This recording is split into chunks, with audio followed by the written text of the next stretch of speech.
Good afternoon, everyone. So before I start with talking to you about the preparation of the exam and everything, I would like to give a brief introduction as Sir has already introduced me. I am Garima, I've secured All India Rank 2 this year. I am a BCom graduate from Kirori College, University of Delhi. I graduated in 2020 and then I started to prepare for the examination. I took my first prelims in 2021 and I failed the prelims.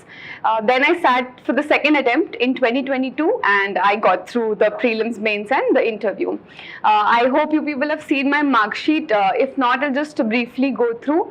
I got 187 in the interview, 131 in the essay paper, and I got a 131 in GS paper 2 and a 141 in the ethics paper. Okay, so let's start with the basic preparation. I am sure you people are aware of the different stages of the examination, the prelims, the mains and the interview. Let's first start with the prelims, then we can go about with the mains. Does that work? Okay. So for the prelims, we have two papers, GS paper 1 and GS paper 2, which is the CSAT paper.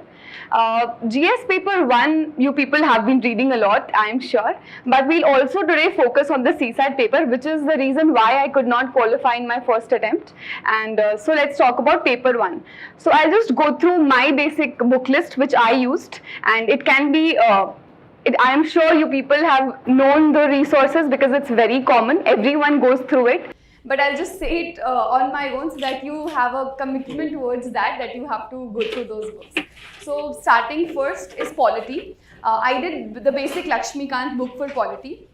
So when you start preparing polity, if you first pick up Lakshmikant and you find difficulty in reading the book, only then go about doing NCERTs. Many a time people say that it's a norm to go through the NCERTs of 6 to 12, but I'll say just save your time and depending on your strength and weakness, analyze. Some of you might have gone through these subjects at your +2 level in your graduation. Do not pick up 6th, 7th NCERTs then and try to waste your time. Only if you have not gone through those subjects, it has been a long lost time since you have got in touch with those subjects, try to go through them again. Otherwise, it's okay. Lakshmikant has to be done cover to cover and has to be done very enthusiastically. Note making for books like these, I would not suggest because it's a book in which every line becomes important if you look at the format in which the book is written. And if you people have the Lakshmikant, you'll see if you turn the chapter, when the chapter gets over, there's a yellow colored box in the end, which has certain notes and references given back to the chapter. It talks about certain constitutional amendments that have introduced it or has some clarifications. Only once go through this, once when you're reading the chapter, highlight whatever is important or just take a sticky note, write it, go back and write it in the main chapter itself so that you don't have to go through it again. But do it once because some facts become very important from that also. And then keep revising Lakshmikant as many times as you can because it is the holy grail for your prelims. Okay, and the Lakshmikant also in the end has certain portion of analysis for mains which we ignore that when mains will come we will read, we will not read it now. Trust me, it does not take more than 5 to 10 minutes.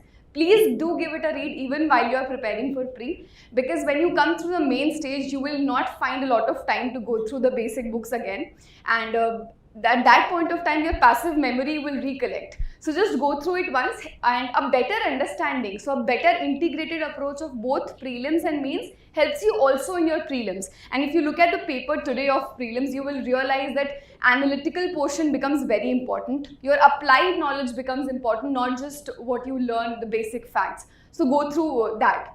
The second would be economics. So polity constitutes about 18 questions, which is a huge margin. And the second would be economics. For prelims especially, I did not revise the last two pillars, the pillar 5 infrastructure and the HRD portion. If you have time, I would definitely suggest you go through it, but because I found it very difficult to go through the entire pages, so I just went through the first 4 pillars and do it very religiously and also do the updates of that because I think that is more than enough. But if you are a beginner in economics and you still find it very difficult, then you can go through the 11th and 12th micro and macroeconomics NCERTs. Otherwise, those notes are more than sufficient. Okay, the third subject would be, I think, environment. So there are a lot of sources in the market again in environment. In my first attempt, I did refer some other books, or otherwise if you're taking coaching and if you have some classroom notes, I would say stick to that notes and only keep adding on to those notes. Do not go for multiple sources. This is one thing that you will keep hearing from day one. Even when I heard toppers saying do not see multiple sources, so I always felt, why do not see multiple sources? I will cover this also, that also. Trust me, it becomes very difficult to revise everything, and if you have not revised anything multiple times, it becomes very difficult to recollect. It's as good as you have not read it once. So do not do that mistake. This is for environment. For geography, so I was a person not very strong at geography. I found it very difficult reading geography. So if you see in geography in prelims, there are hardly 5 to 6 questions that come. Do not waste a lot of time. If you are one person who is not very comfortable with geography, do not waste a lot of time doing geography. You can invest that time in doing polity or economics or even CSAT, but not geography. And if you are comfortable doing geography, you can do whatever notes you do, but the NCERTs in geography are a must. Do it line by line, it's very important, and the mapping along with it becomes very important. So apart from the river drainage, Indian rivers, they are the most important mapping. If you have seen in the last 3 years, a lot of questions have been coming from that. Even the smaller, the lesser known rivers, like let's say Subarnarekha or Brahmani, these rivers have also become very important. So do the river drainage portion on your own. Check out any random YouTube videos which will help you go through the course, everything about it. But just go through the river drainage part very enthusiastically, very correctly. Then apart from it, I think the next subject would be science and tech. So in my first attempt, I did not do science and tech because I thought I am a student who belongs to commerce background. I have lost touch of science ever since 10th standard. I don't even remember what is the formula of force, acceleration, anything. So I thought I will not do it. But it was a mistake. If you look at the number of questions from science, it's around 10 to 12. And it can be easily solved. The science questions which are coming are all applied, practical, and it is not someone that only a science background student is able to do. Trust me, if I have been able to do science questions, you can easily do it. So don't underestimate yourself in science and make sure you do them. So the science portion can be divided to 2 parts. One is your biotechnology portion, which consists of 5 to 6 questions. And the other will be apart from biotechnology, the quantum technology, the space, defense, IT, whatever questions are asked. So I address both of them. The first portion is the biotechnology and the health and diseases portion. For that, I referred a book, but this is a complete disclaimer. I did not go through the book cover to cover. I only did 60 pages from that book. It's a 500-page thick book. It's Essentia. It's from Unique Publications. I think it's a black-colored book. So it is more than 500 pages, but only the biotech portion you have to do. Only 60 pages out of it. It covers basics about what is a cell, what are the functions a cell performs, cell organelle, and then the applied portions, the 3-parent baby, pro-nuclear transfer, bio-ink, 3D printing, these topics which have been repeatedly asked is covered in the book in notes and notes format. So it's very easy to go through that and understand that. So you can do those 60 pages, but if you have notes for biotechnology and you think you are able to solve the questions which have been coming in the prelims, then you can stick to your basic notes only. But if you do not have a source for it, then you can look up to this book. The book also has a portion on health and diseases. So it talks about the different diseases. Is it a bacterial disease, a viral disease? And I think these questions have been repeatedly been asked. And apart from this, what test is conducted? Does it have a vaccine? What type of a vaccine is it? What are the different deficiency diseases? These topics are also covered in that. It can be done from there only. And then for the other part, which is the quantum technology part, you can pick up any annual compilation in the market, any annual compilation that covers all of these science and tech portion. And do not focus on the basic words and details, but rather the concept. What is quantum technology? What are the words associated with it? Superposition, quantum entanglement. These words are to be understood in simple language. We do not have to be a scientist here. Even I found it very difficult. But just understand it in basic words that if a question is asked, you are able to answer it. and understand it in very simple words and not just the lines of it that chalo usko rat lete hain and then let's see we'll solve it. No, it doesn't work that way. You have to understand it. For that you can use animated videos online. For biotech, the videos of TED-Ed on YouTube, they are very nice. If you look up a video of TED-Ed on CAR T cell therapy, you will be able to understand it in 3 minutes. So those videos you can use. Those videos will remain in your permanent memory. I think the next would be history.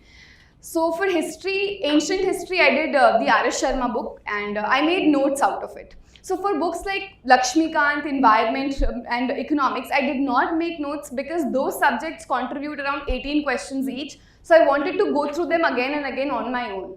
But for books like ancient history, which I had a little lower interest in studying, and so I did make notes out of it. So on A4 sheets, you can make notes. Let's say Indus Valley Civilization, write everything down in 2 pages, and whatever you get from other previous year questions, etc., you add it in those notes only.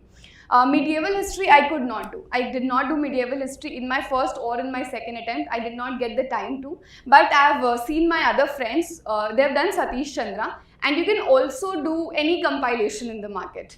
So my mindset was that it is hardly 5 to 6 questions, chalo dekh lenge. But if you have time, please do. Please go through it. And for modern history, I did Spectrum, what everyone does. I did it cover to cover. I think till the chapter on working class movement has to be done for prelims.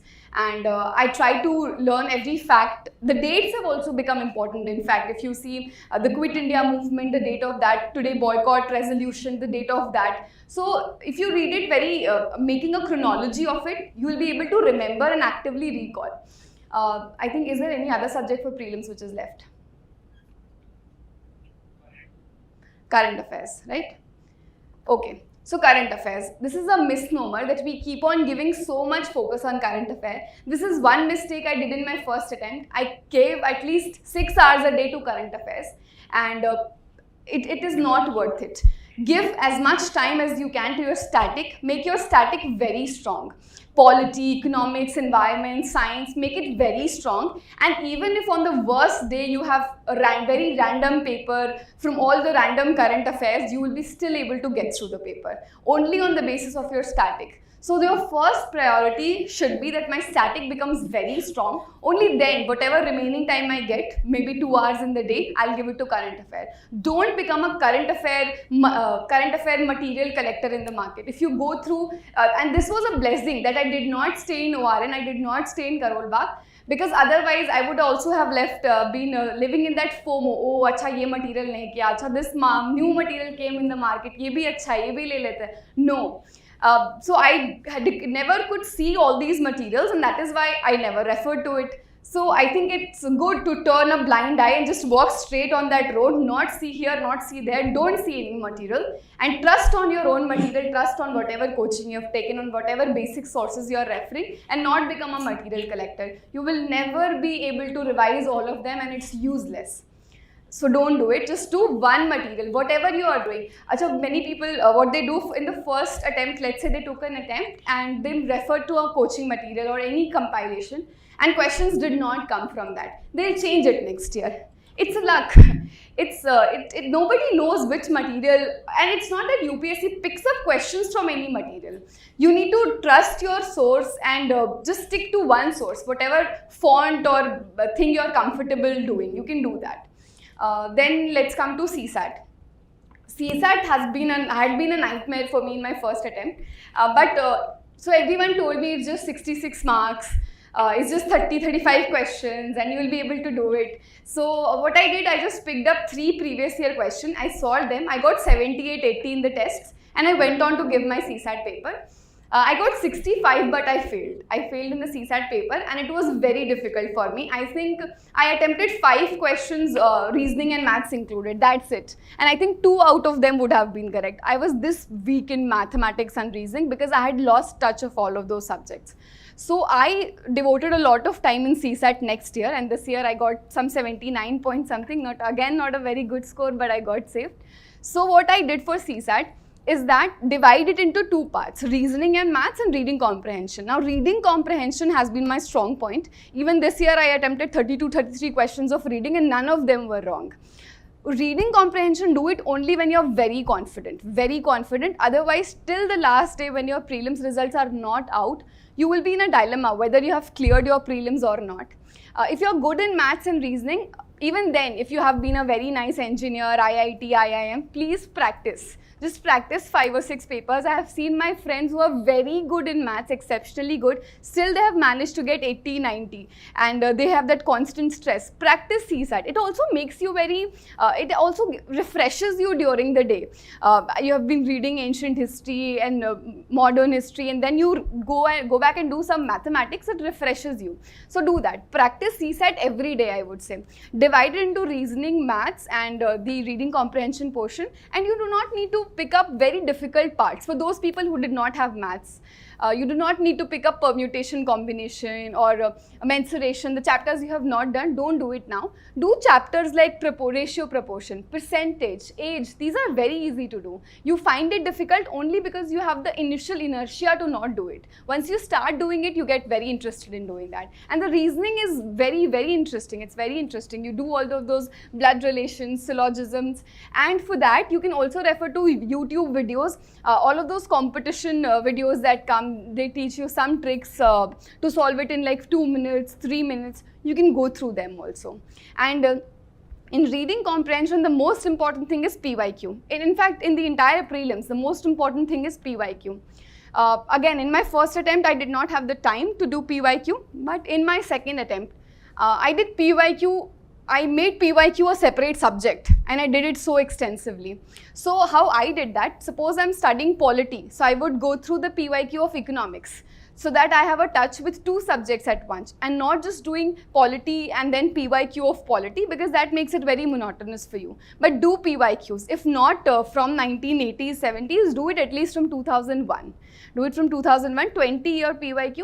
Also do the options. So everyone has been talking, I also saw it in Topper Talks and everyone, that you need to analyze the other options also, because those other options help you in eliminating the other options in examination. So you can do that also.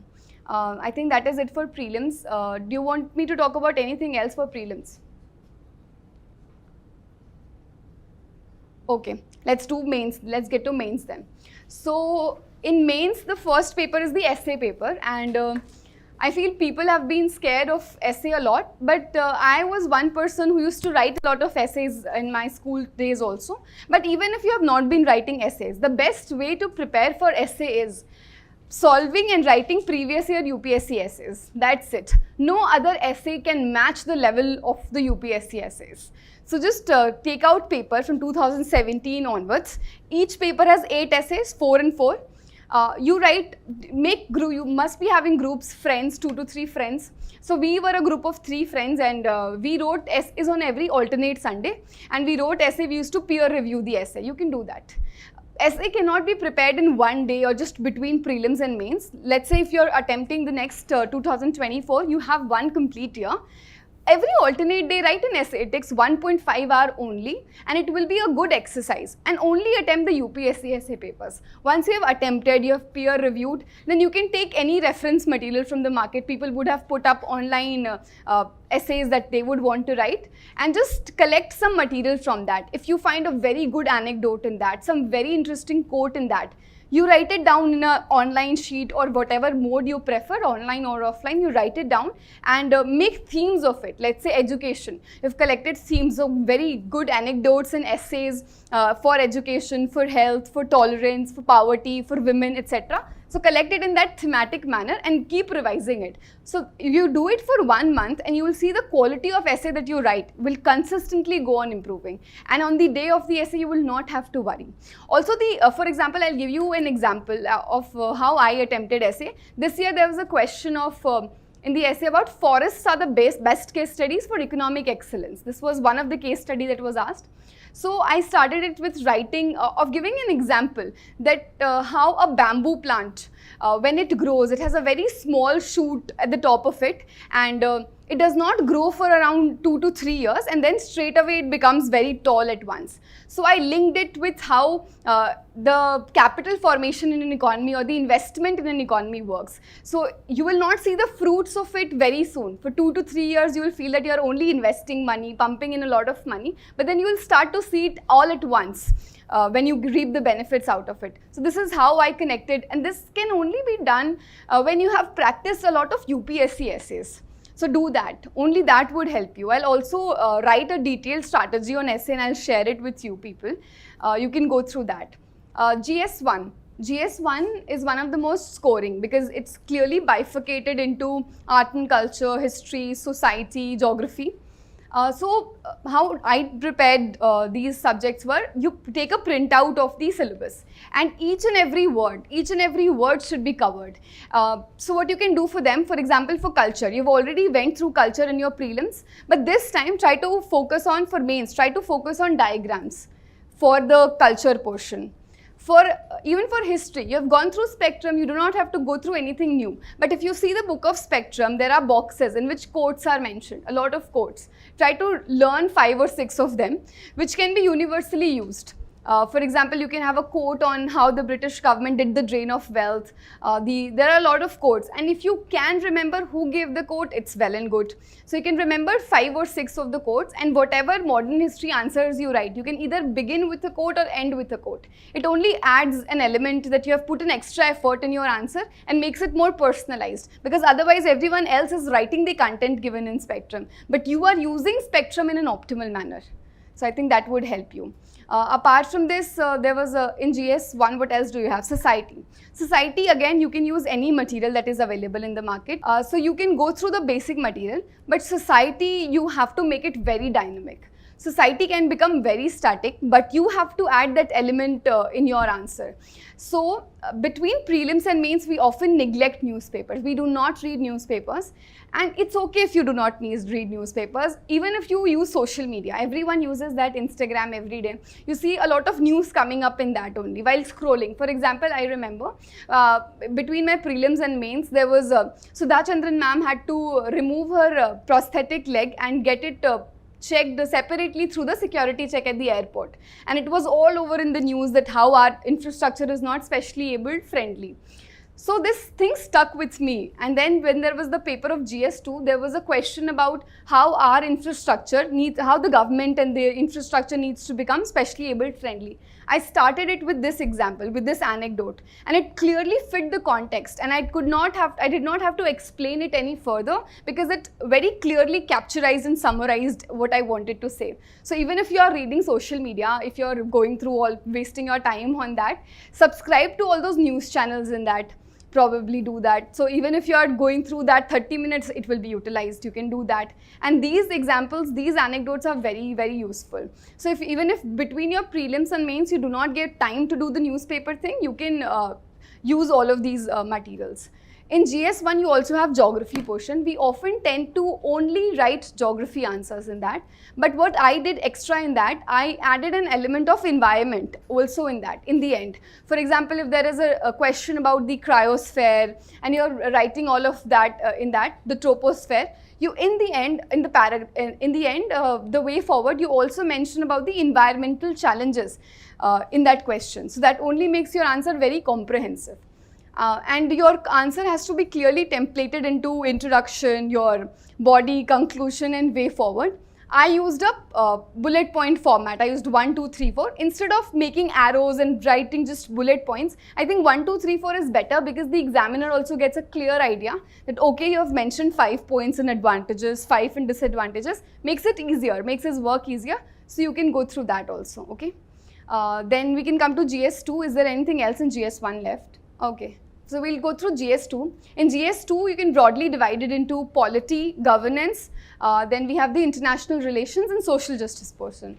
So for polity and governance, polity you can again go through the Lakshmikant once again, but the analytical portion has to be done more enthusiastically. And any compilation of GS2 from the market, any source you can refer to. Why am I saying that? Because you need to quote case laws now. And if you look at last year's paper, till before last year I did not get a lot of focus on case law, but last year there were direct questions on cite case laws from Representation of People Act, cite case laws for this, cite case law for that. So it's given in Lakshmikant also, but we ignore it, that it would never be asked in prelims, but you have to remember those case laws. And if you do a conscious practice, it will come to your head. You will start remembering, oh, this was the thing clarified in Lily Thomas case, or this was the thing clarified in Rangnath Mishra case, or whatever. And in polity, committees become very important. Even if you do not remember the exact recommendations, you need to remember a particular committee is associated with what. So you can just give a passing reference to committee. So I had this idea in mind that in every answer, I'll at least mention one committee or one commission. In my way forward, what they have suggested, I'll definitely mention one anecdote, one example of real life that I have been seeing, and I will definitely give some suggestions or way forwards and try and end it with a quote. For example, in GS1 answers or in ethics answers also, if I did not have a lot of time, you do not have to quote very 4-line broad quotes that you cannot mug up. You simply can quote as simple as ecology is the permanent economy. I think I use this quote in 1, 2, 3 and 4 everywhere. So I think what I did was not writing it in every answer, but in one paper you can also write it twice maybe. You can use that, so you can do that. For the governance portion, I think you need to have clarity on every topic, what accountability actually is, what transparency actually is, the Right to Information Act. So after you have done the basics by any material, whatever you want to follow, you need to again go through the example. So if your subject mentions Citizen Charter, you need to just Google it and see the status of implementation of Citizen Charter in some states.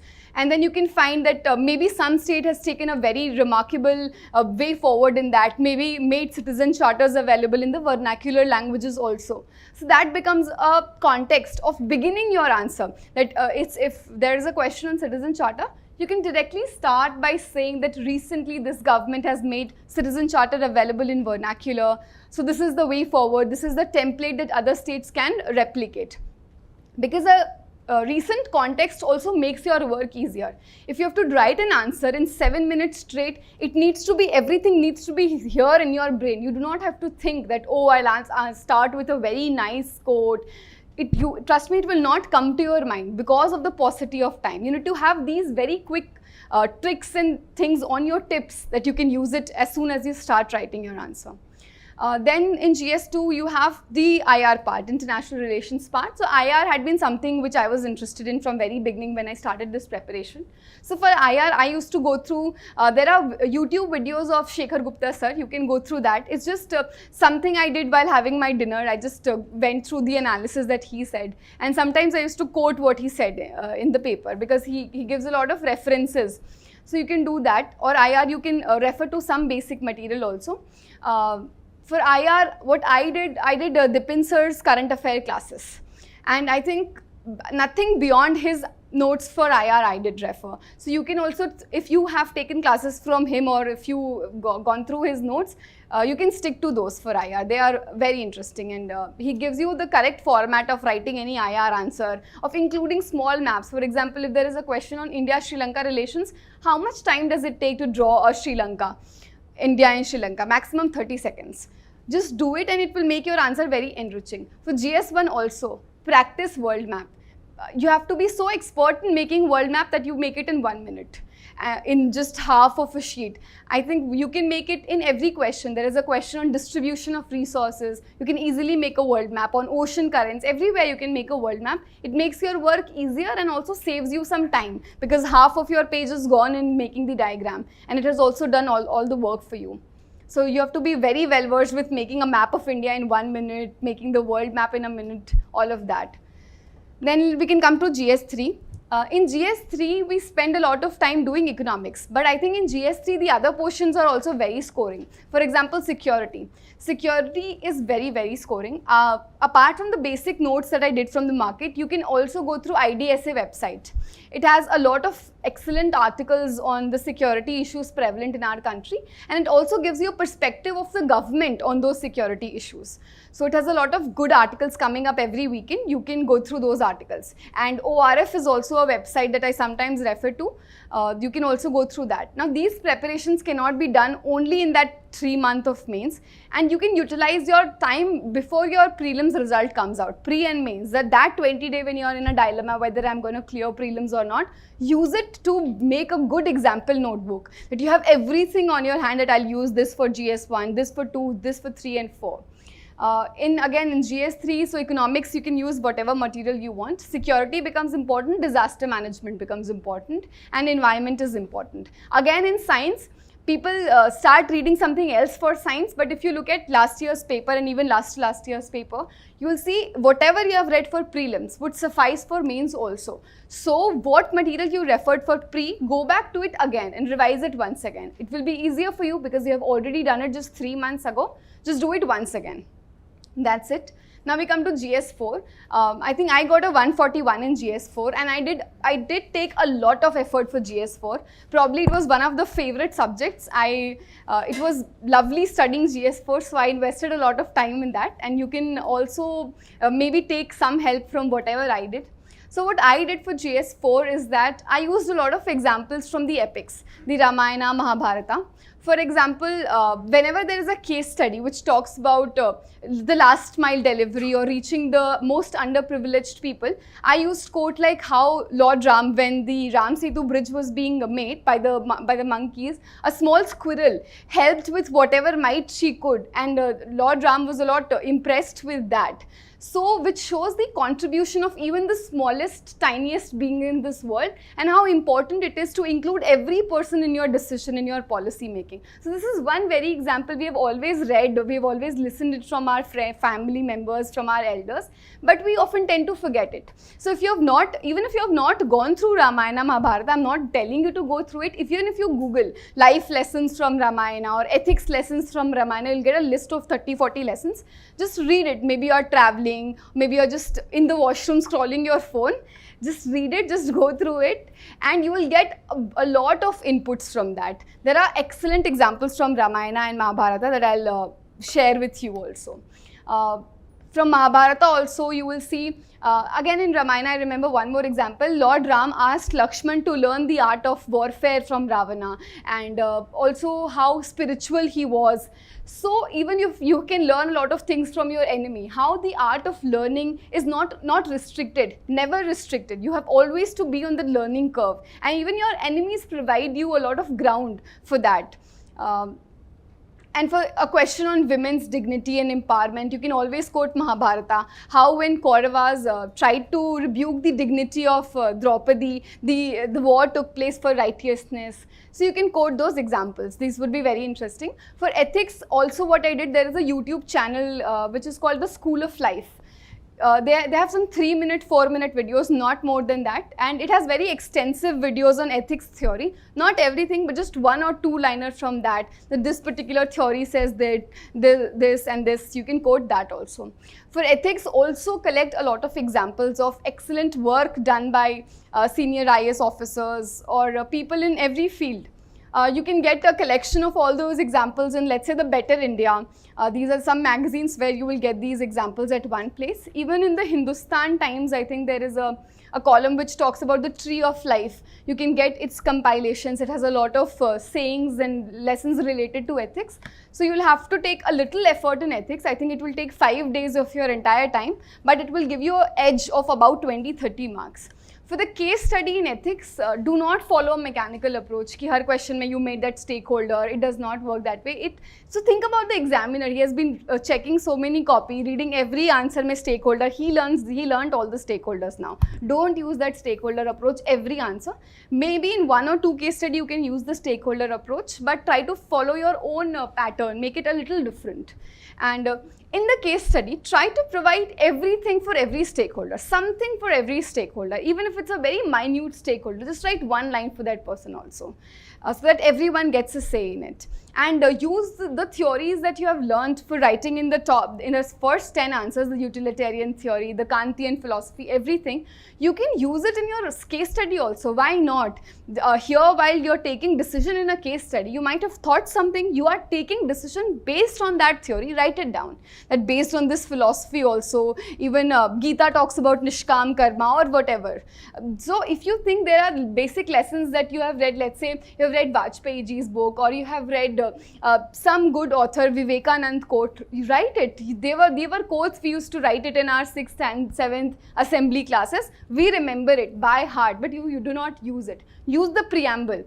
Use fundamental duty, use DPSP in your ethics answer. These are things that you know by heart. You do not have to make any extra effort. You just need to use it. I don't know why we are very hesitant in using the knowledge of other papers in other papers. It can always be done. GS2 would come to the rescue of GS4 a lot. So this is it I did for the mains. Shall we move to the interview stage? Optional? Okay.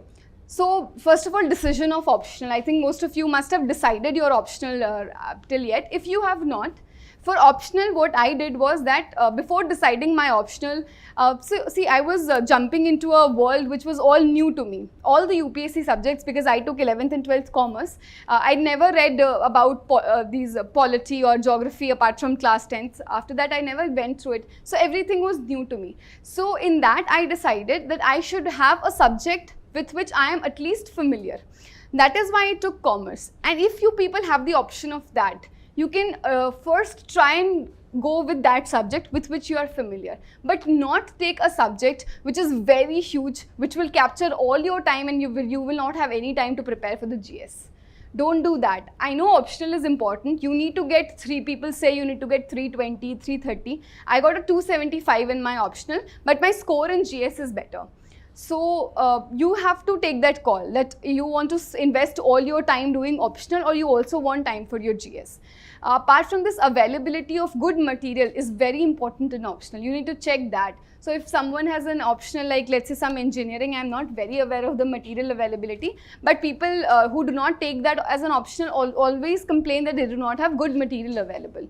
So you need to look for that. Good material should be available. And third thing is your interest in the subject. You will have to at least spend 30 days revising your optional between prelims and mains. If you are not interested in your optional, if you are only doing it for the marks, you will not be able to do good in it. It's very difficult. It's easier said than done, that you people go and ask some mentor that what optional should I take, and based on the trend analysis of years, people will tell you, acha commerce mein to marks nahi aa rahe, don't take commerce. Or for, like, I'm not promoting my optional, but just that ki isme marks nahi aa rahe, don't take that optional, don't. Take your own decision, take a conscious decision that I have to invest so much time in studying my optional. Will I be comfortable doing it? Will I be happy studying my optional? Studying happily is very important. People don't focus it. Until and unless you don't enjoy your preparation, it's a waste of time. Even if you have given your 3 to 4 years of preparation and you have been enjoying it, you are not regretting it, it's good. Even if you have not been able to clear it, it's very good, because you have learned so much out of those 3-4 years. So take a subject that interests you and you think you can do justice to it. Okay. So this is it about optional. Every optional will have paper 1 and paper 2. If anyone has commerce optional, I'll put up a different video altogether and I'll help you with that. I don't think anyone has a commerce optional here. Okay, I'll definitely make a strategy video and upload it for you people. Okay, so it has paper 1 and paper 2, and all through your mains, answer writing becomes very important. I did not realize the importance of answer writing before I cleared my second prelims and I had to give mains. I had not written one single answer till then, but don't do it. You have to practice answer writing, and I generally see the way in which people practice answer writing is, acha, abhi to we'll finish it in 5 hours, but in the exam we'll do it in 3 hours. Now my focus is to finish the paper, to upload it or to get it checked, get good marks, and then I'll try to do it in 3 hours in exam. No. you attempt 16 questions, attempt 15 questions in the beginning, but do it in 3 hours. I used to give the tests at my home itself. I used to put a timer of 3 hours, and I did not even take the 5-minute reading time. I did it initially, I could do only 14 questions. Then I started increasing one question at a time, and only the last paper, one paper which I gave before my mains, I could complete. So at least I had that confidence that I'll be able to complete the mains paper. I think completing the papers is a prerequisite. You have to do it, it's unavoidable. And it's not important that you fill all the pages. That filling pages thing works in your graduation, it does not work here. You have to write good quality content, and if you are confident on your content, trust me, filling pages does not work. If you have to fill pages, try and remember some diagrams, some maps that you can use to fill those pages, but not otherwise. Okay, this is for optional. I'll just briefly go through interview stage because I think it's not very relevant right now for you people. For your interview stage, I think your DAF works. Whatever DAF is a form that you have to fill for your interview preparation, in which you will write all your basic details. That has to be done very thoroughly and very comprehensively. The second stage would be current affairs. Reading 2 or 3 newspapers, let's say if you belong to economics or commerce. I read also 1 business newspaper. So 3 newspapers per day is to read, and apart from this, YouTube videos like some discussions, the Sunset TV videos, they are very interesting, very informative. I used to watch them.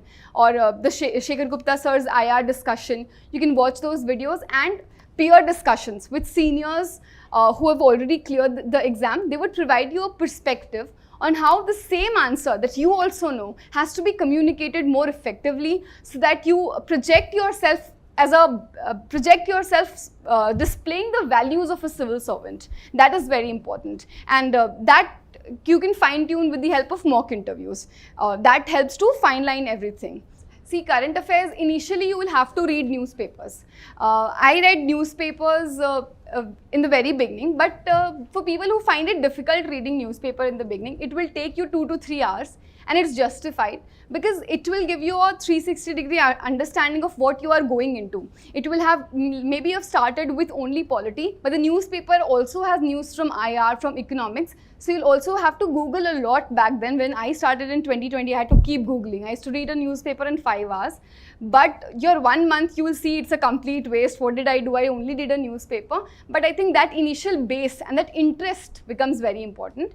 But don't fall into the trap of making notes from newspapers. I'm sure whoever has made notes of newspaper has never revised it. You have made bundles of notes and kept it somewhere but never touched them again, because I did not. I made notes for 2 months and those copies I've never opened. So don't do note making. If you are so interested in note making from notes, note making only for mains, which is if you get a very interesting case study from, let's say, Brazil or somewhere, in which, let's say, the drainage system has been working in a very nice manner, it has got praise from everywhere, write it down somewhere in the relevant section so that you can make use of it. Note making has to be very intelligent and not just writing it on a page that you are not able to find at the time of your requirement. Divide it in some online or offline format, divide it into GS 1, 2, 3, 4 and write it only at the relevant place. So one newspaper you can do every day. I think in the end it starts to take you around 40 minutes to 1 hour. There are, even on the Vajiram portal, every day in the morning, the important articles that you need to read gets uploaded. Stick to that. Don't look here and there. But if you are very interested, for example, very interested in IR, I used to read the entire IR page. You can do that, but not more than 10 minutes extra on that. That's it. At this initial stage, should we go for Yojana and Kurukshetra? In the initial stages, I was not aware what is Yojana, what is Kurukshetra. I could not read them, but later on I saw all the fellow aspirants reading Yojana, Kurukshetra. I think it can be done, but again in a very limited manner.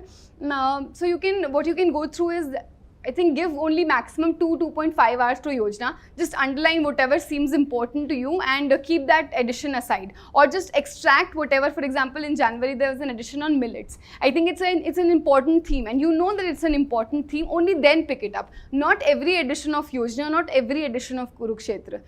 Don't just blindly follow material. You know your syllabus by heart. Learn your syllabus by heart. And if you think, oh, this directly, if there is an edition on maritime policy, you know that maritime maritime security is important in your GS3, just get that material and collect only that portion that you think you will write in that answer on that day and come back. Only if you can make use of it, go through another materials, or don't waste your time. Ma'am, what kept you motivated and disciplined in your class? So it's a very common question, everybody asks this.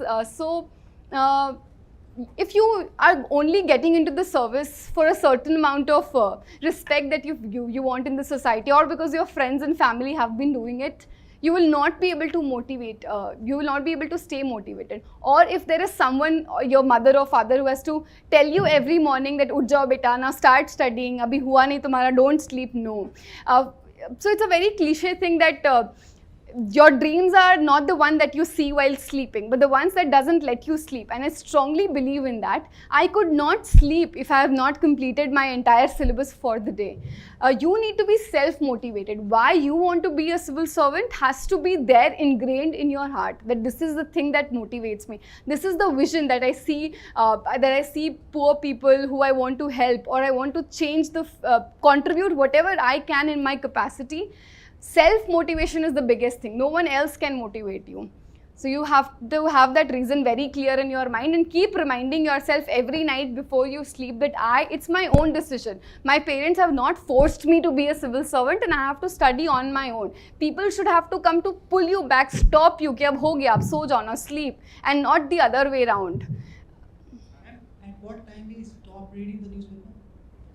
So I could not read the newspaper between prelims and mains because I had not done answer writing. My optional was left unfinished. I could not get the time, but till you give your prelims, 2 months before your prelims, you can actually stop reading the paper if you think you are taking a lot of time in that. But till then, I think one newspaper a day you should do, definitely do. Ma'am, what you did for your art and culture portion? For art and culture, I did Nitin Singhania sir's book. You can do that book, but not all the chapters. So there are certain chapters on cultural institutions, I did not do that. Certain chapters on fairs, festivals, I did not do that. Only the important chapters. For example, architecture, painting, theatre, dance, music. I did these chapters, very important. Literature and language, Buddhism and Jainism, Bhakti and Sufi. These are the chapters which you have to do selectively, and not every line in that book is important. I did not do. You cannot mug up all the facts from that book. It's very heavy. But art and culture is an interesting subject. If you revise, for example, I made a schedule that I'll revise one chapter of culture every day. It took me 20-30 minutes, and I could have been in a constant touch with culture. But for mains, you will have to refer to the diagrams that you can find in the market. You can find any notes. For mains, they will provide you sufficient diagrams. You have to use those diagrams. Yeah. So he's asking what should be the duration of the current affair that you should cover. I think it's an important question.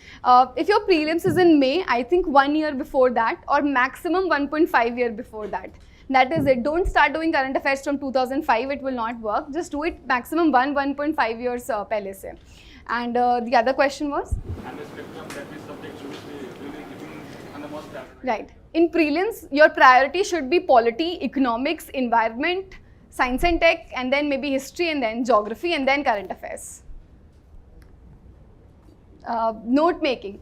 Note making for mains, I think it's different for everyone, but note making becomes very important because you need to have pointers on every topic. Even in security, if there is a line which says linkages between organized crime and terrorism, I think there was a direct question on that, and you could have aced it easily if you had a 2-pager note on that. So make sure that every line you have a note, and once you have made your notes, don't make it in a notebook which you cannot update. So always leave spaces in between. For example, if you made notes today and you have your paper next year in September, whatever current affair you read throughout in this 1.5 year, you add on to that only. You'll have all your notes at one place and you will be able to use it and revise it then and there.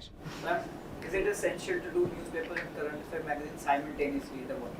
I think those people who do not read newspaper, for them current affair magazine is a very good thing. You can just go through that. But trust me, if you do newspapers, you will get a lot of advantage in terms of improving your communication for the interview round, in terms of your essay writing, your analytical skill. And why does it not interest you to do the newspaper? I mean, trust me, give it a try. Read newspaper for 20 days. You will be addicted to reading newspapers.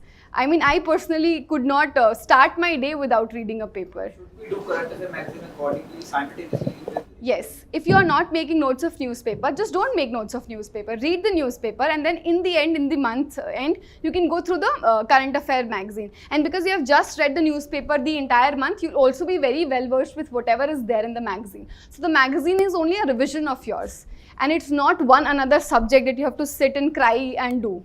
Okay? Any other?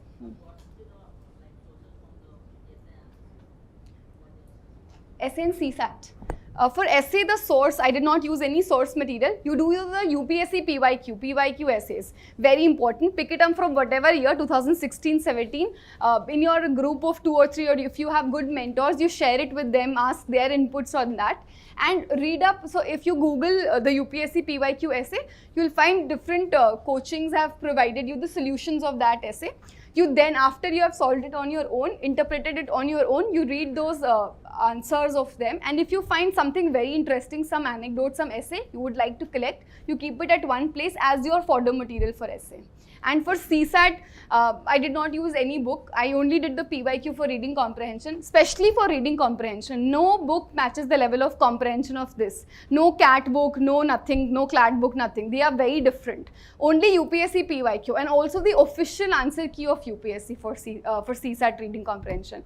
But for the maths and reasoning part, you can do it from anywhere. There are a lot of books that are available. You can refer to any. I only did it from some YouTube videos. Okay, so for NCERT, initially when I started, for polity, there is a book called Political Theory. I don't remember which class. I think it's 11th class. That book is very important. I made notes out of it. It has explanations of words like liberty, equality, state, and those words are being asked. You can make 5 to 6 pager notes of that, or you can just write the relevant part of it in your Lakshmikant only. If you look at my Lakshmikant, the one side which is blank, the left side it's all flooded with all the things that I have written. Try to make your one source very comprehensive. If you have to add a lot of things, use sticky note, just staple the pages inside, just make one note so that when you are revising that, it gets automatically revised. Otherwise, if you keep making note in separate beautiful notebooks, you will not be able to revise it at once. It's not an exam of making beautiful notes and then sharing it later on. Trust me, I had such badly compiled notes that only I could read it, and I have not been able to upload it even now. Make notes that work for you, nobody else. Make it the way you like. What about other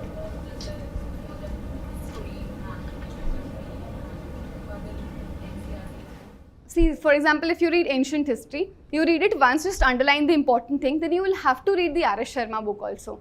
When you read the R.S. Sharma book, after reading it, go through your NCERT again. If you still find some point has been left, write it in your R.S. Sharma. Come back and write it. Don't make 2 or 3 sources for one book. Do not do it. Now, how to reach the PYQs related to the topic? Before completing the topic or after completing the topic? See, the PYQs have to be done at least twice or thrice. So once you have read Lakshmikant for the first time, you have done with your polity and everything, then you pick up the PYQs of polity, you do it then only, and you have to do it in that book only. For whatever PYQ book you are referring, just make, if it has some notes written, the answers given to that, you underline it then and there. If there is some concept you did not understand, Google it, write a sticky note there, stick it there, and the other options also for which there has been no mention. You Google it on your own, take an extra effort. It will take you one day, but it will be very helpful for you. The next time when you go through PYQs again, you will not have to do that extra effort again. You will have to only revise it. So PYQs have to be done for all the subjects, I think.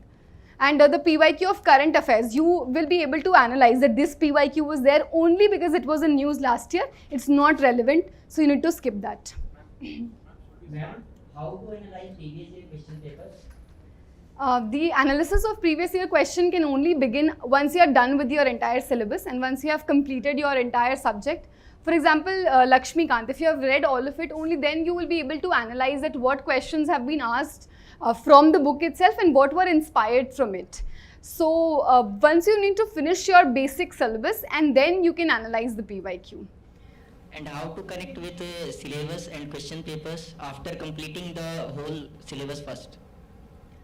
After you've completed the whole syllabus, you need to, let's say it's polity, then you have to go through both mains papers and the prelims paper for that. So first go through the prelims paper and then before the main stage, you can go through the mains paper, and I had friends who also on an Excel sheet, they wrote answers for the mains PYQ, and there were questions that get repeated or themes that get repeated. So they were able to write exceptionally well answers to those questions. I could not do that, but you can definitely try doing that, because even if out of the 20 questions, you get 3 questions that got repeated and you are scoring 7 out of 10 in that, it makes a huge difference. While making my notes for concepts like the keyword that I mentioned yesterday, like what is the structure that I should follow? Like my answers would look like, would reflect in the main answer. Right. So, and what are the sources that you have followed for the main answer, like the correct sources or the static sources? So for the sources for the mains, for the current, I just refer to the PT 365 mains of the different subjects, and it can be used interchangeably. For example, if you have read it for polity, it would also work for you in governance. And even if whatever material you have read for prelims, people generally, we ignore it, that it will not, it's a very random fact. Let's say some best award has been given to someone for a very nice CSR activity. Even if these random facts remember in your head, you can quote it somewhere. So while whatever you are studying, study it so religiously that you can use it over the period of your time. For example, in interview, you'll be asked questions which you have not prepared in the last 1 or 2 years. It's an amalgamation of whatever you have studied in last 2 years. So every day, you need to be honest with yourself that even if I did never put more than 7 to 8 hours, I could not study more than that. Whatever time you give has to be productive. For example, I used an app in my phone or tab, a focus app, or Pomodoro timer, any timer which blocks all the incoming calls and messages in your phone. It's very important these days. So block all the distractions, and 50 minutes ka you can take different sessions, and in the end of the day you can review that, oh, you studied 7.5 hours, 8 hours per day, and it has to be measured in terms of your outcome or your output. That today I was about to do 10 chapters of Lakshmikant, have I done that? And not in terms of 6 hours Lakshmikant, 2 hours Spectrum. No, it does not work that way. I need to know about handwriting, ma'am. Do cursive writing really affects our score? Like that? Legible, clear, legible handwriting would work, and even I do not write cursive writing. I cannot write cursive writing, but try to make your handwriting very clear, legible. I think that would look good. That would definitely give you an edge, because it makes the work of the examiner easy to just simply go through your answers very easily. Questions are coming out of the syllabus. I don't think there are questions out of the syllabus. Obviously, UPSC will surprise you one day or the other. I remember in last year when I was giving mains, I saw the paper of last year, and I saw a question on blue LED in science, and I was very shocked, and I was very depressed that how will I write the paper of science? I do not know anything, and then they're asking questions on blue LED. But if it's a surprise for you, it's a surprise for everyone. It's a relative examination, and you do not have a fixed cutoff that you have to clear. It's a relative cutoff. If it's difficult for you, it's difficult for everybody. So don't focus on those random 2-3 questions and get very sad about it. Focus on the questions that you could have done just depending on the basic resources, and in that you have to do exceptionally well. It's about, the mains is more about writing, let's say 6 or 7 answers exceptionally well, and doing average in others. Even if in 1 or 2 answers, for example, there were 1 or 2 questions that were very difficult in mains. There was a question on the election of French president and the president of India. I remember I wrote the answer on the election of president of India, and I did not know how the French president got elected. So I wrote the French president got indirectly elected, and I left the entire pages blank. So even if you do not know 1 or 2 answers, do not panic at all. There would be people who would not be knowing. There would be people who would have had PSI or optional and would have been interested in current, would have written it. But it's okay. You have to do well in the questions and subjects that you are well in. That's it. The right time to start CSAT preparation if I'm not doing from right now? Depends on how your current level of preparation for CSAT is, or how good you are in maths. If you are very weak in maths or reasoning, just go through one PYQ paper of CSAT and solve it today. And solve it and look in what range you are falling. If you're falling below 70, I think you should do it every day. If you're even falling between 70 to 110, do it every alternate day. But if you're falling between 110 and more than above, I think you can do it just 1 month before your prelims. That would work for you. So you have to analyze yourself for every subject, even for mains. First check yourself that where do I stand. Only then you can make a roadmap for yourself. Maybe you're very good in CSAT, but you keep doing CSAT every day. That does not work for you. Okay. Anyone else? I think that's it. How do you manage time and every day when you got depressed? So time management, I think people who have been staying here in OR, and for them it becomes more difficult to manage time. So that is why I stayed at my home. So I stayed like a paying guest in my home. My mother used to give me food 3 times a day, knock at my door, just keep the food, and I did not even come out for those 7-8 hours. But after it was like a job I was doing. So after my 9 to 5 has been completed, I'll just go back, have fun like a normal human being. In ORN, I stayed 20 days for mock interviews, and I was very disheartened to see the amount of time that gets wasted here. Let's say even if I go to have coffee in the evening, I'll go at 5 p.m. in the evening, I'll come back on my room at 10, because every 2 minutes later I'll meet some friend or the other and we'll just chit chat, and a lot of time gets wasted. See, you're in that age, you have to make friends and everything. Your mental health becomes very important, I get it. But talking to friends and who are not contributing to your preparation, it is not required. You can politely deny wasting time there, sitting at a coffee shop and enjoying. Even I had a lot of fun sitting at that coffee shop and having all those cakes and pastries, but I totally tried to avoid it. So make good friends, very good friends and family who you can talk about everything. Trust me, prioritize your mental health. It's a long game, 2 to 3 years minimum. I started in 2020 and it's 2023 May. It's completed 3 years. And you will not be able to sustain if you are not happy in this preparation. Definitely have a good support system that supports you in everything, but not waste your time. You know in your heart when you are wasting time standing at that tea stall, you know it in your heart that I am wasting my time. That was the time to complete 1 chapter of Lakshmikant. But you are still wasting your time because you do not want to offend your friend. No. Don't do it. Take a call for yourself. Be strong. You will have to take so many strong decisions in your life. If you can't start with this one small decision, then it would really become difficult. Okay. Okay. I think we are done. So thank you everyone. I'll just share whatever other videos and strategies I can with you all. That's it. Thank you so much.